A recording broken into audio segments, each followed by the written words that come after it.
नमस्कार दर्शक बंधु वर्तमान समय पीएम किसान योजना को नहीं आसीगला बहुत बड़ा खुशी खबर। एवं पीएम किसान योजना पुणी मिलवा जाऊँगी 11तम किस्तर 4000 टंका।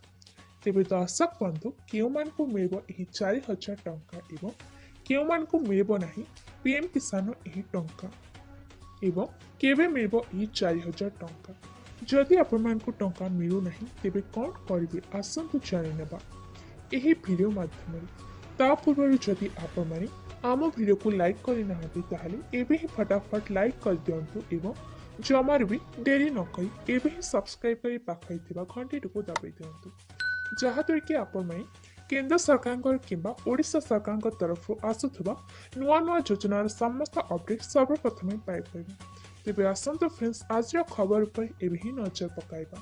फ्रेंड्स आपण तो जानी रिसेंटली किछि दिन हम मानी जनवरी मासर प्रथम सप्ताह नूतन वर्ष अवसर केंद्र सरकार पीएम किसान योजना अधीन अंतर्गत थिबा चाषी भाई को बड़ा गिफ्ट बा खुशी खबर देथिले, जहाँकि यही उपहार माध्यम जनवरी 1 तारिख केंद्र सरकार पीएम किसान 10म किस्ती कृषक अकाउंट जमा करथिले। जदि पीएम किसान टंका आपण अकाउंट ए पर्यंत पहुंची ना तेबे तुरंत आपण विवरणी जांच करबा उचित। ता सहित पीएम किसान योजना माध्यम 11 किस्ती टंका मध्य सरकार पठाइबाकू चाहुछन्ति। तेबे सरकार घोषणा मुताबक आपण एप्रिल मासर प्रथम किंबा द्वितीय सप्ताह मिल पीएम किसान योजनार पूरा पूरी 4000 टंका।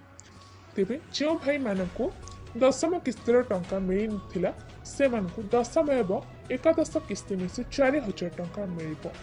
तेणु फ्रेंड्स जो भाई मानकू पीएम किसान योजना माध्यम अंतर्गत होई मध्य टंका ठीक भाव मिल पारुना से माने निहाती भाव थरुटिए पीएम किसान योजना ऑफिशियल वेबसाइट को एबे ही विजिट कर देखि नियंतु जे आपण मानकर तालिका स्टेटस कौन रही एवं केउ कारण आपण माने टंका पाई पार नहंते निहाती भाव थरुटिए कमेंट सेक्शन में जणा नियंतु जहाँद्वारा कि मो द्वारा जितकी भी संभव आपण मानकू आपनकर प्रॉब्लम नो सॉल्यूशन जणाइबी। तेबे फ्रेंड्स ए थिला पीएम किसान योजना चाषी भाई को एक छोट अपडेट। तेबे जदि आपण मानकू आज भिडियोटी भल लगी थाए निहाती भाव अधिक अधिक मात्रा यह भिडियोटी ओडिशावासी को शेयर कर दिंतु एवं जो मैंने भी चैनल को सब्सक्राइब करने को भूलें जहाँद्वारा कि आपण सरकार समस्त गवर्नमेंट स्कीम लेटेस्ट इनफॉरमेशन आम चैनल माध्यम तुरंत पाई पारे।